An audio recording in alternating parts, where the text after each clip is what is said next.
Have you ever hired a builder and had that nagging feeling that something isn't quite right?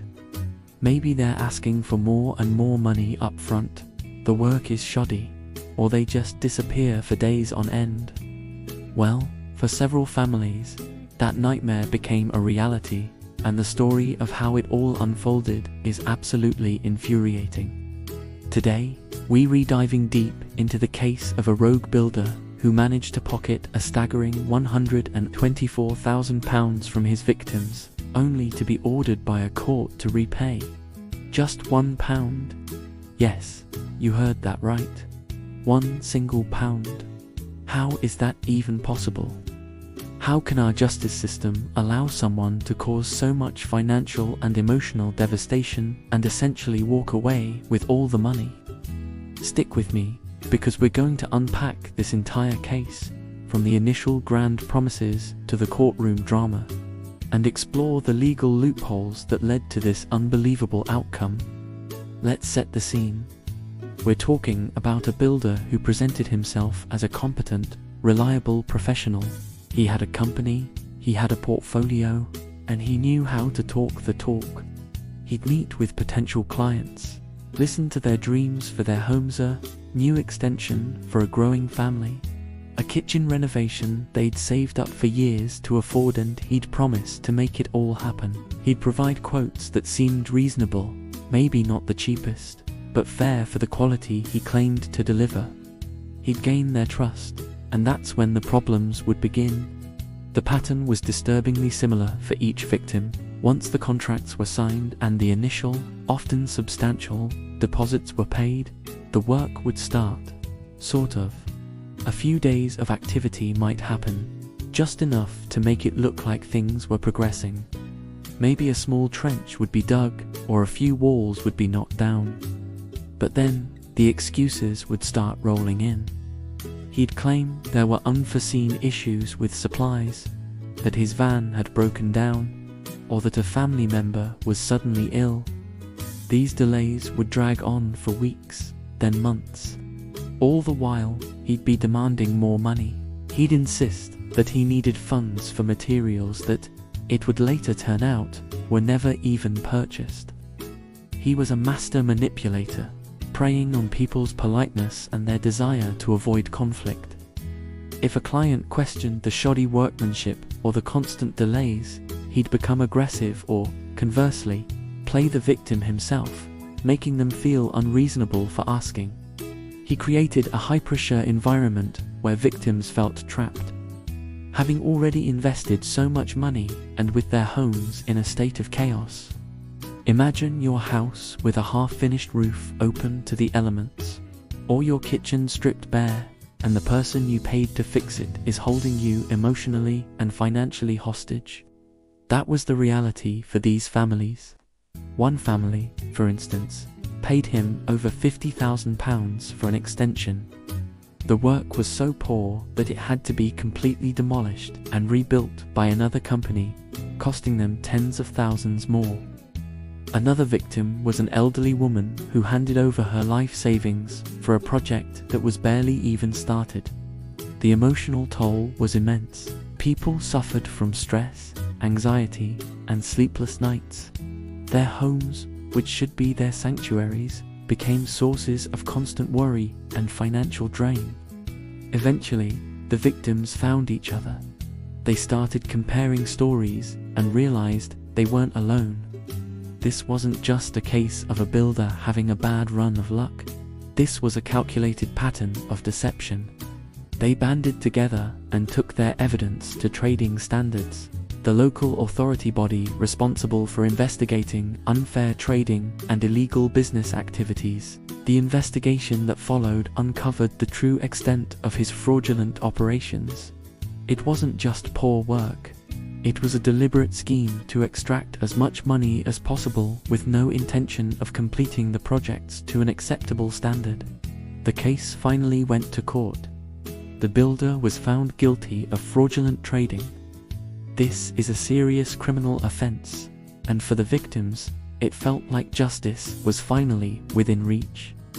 The judge acknowledged the immense hardship he had caused, sentencing him to a suspended prison sentence and community service. But then came the financial reckoning, the part where the victims hoped to get their money back.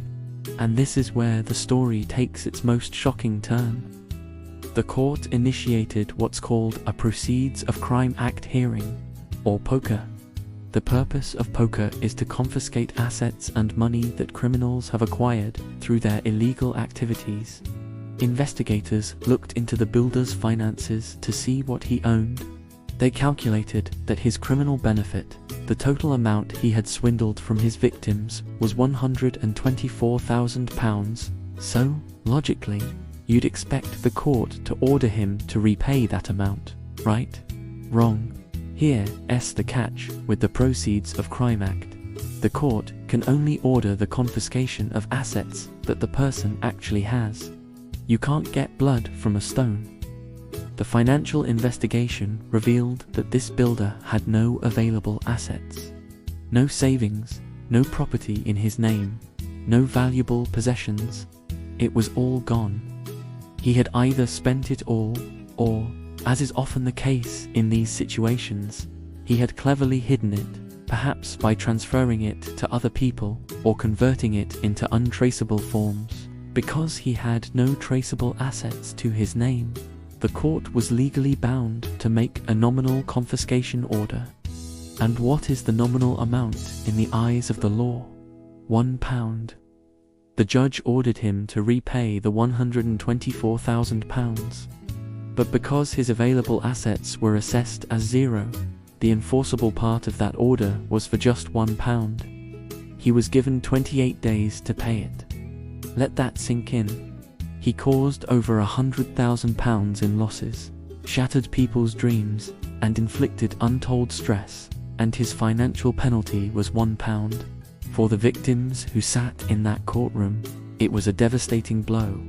They had been through years of turmoil, fought for justice, and in the end, the system that was supposed to protect them and recover their losses had failed them in the most spectacular way. So, what does this mean? Is the fight over? Not entirely. The £1 order is, in a way, a placeholder. The debt of £124,000 doesn't just disappear. Trading standards can, and often do, keep tabs on convicted fraudsters. If in the future this builder suddenly comes into money, maybe he wins the lottery, inherits property, or starts a new successful business. Hopefully a legitimate one this time. They can go back to court and ask a judge to reevaluate his assets. If he's found to have the means, the court can then order him to pay back more of the money he owes. But that's a big if. It relies on him being caught with new assets, and it means the victims have to wait, possibly forever, with no guarantee they'll ever see a penny of their money. In the meantime, they are the ones left to pick up the pieces, finding more money to fix the damage and finish the work they already paid for once. This case shines a harsh light on the limitations of our justice system when it comes to financial crime. It shows how skilled manipulators can exploit legal loopholes to leave their victims with nothing. It's a powerful and frankly terrifying reminder of the risks involved when hiring tradespeople. So what can we do to protect ourselves? Firstly, always do your due diligence. Don't just rely on a slick website or a charming personality. Ask for references from recent clients and actually follow up with them. Go and see their previous work if you can. Check for online reviews on multiple platforms, but be aware that these can sometimes be faked. A more reliable method is to check if they are members of a reputable trade association, like the Federation of Master Builders. These organizations have vetting processes and codes of conduct that their members must adhere to. Secondly, never, ever pay for the majority of the work up front. A small deposit for materials is reasonable, but the payment schedule should be tied to clear, completed stages of the project. A legitimate builder will understand this and should provide a detailed contract that outlines these milestones. If a builder is pushing you for large sums of cash early on, That is a massive red flag.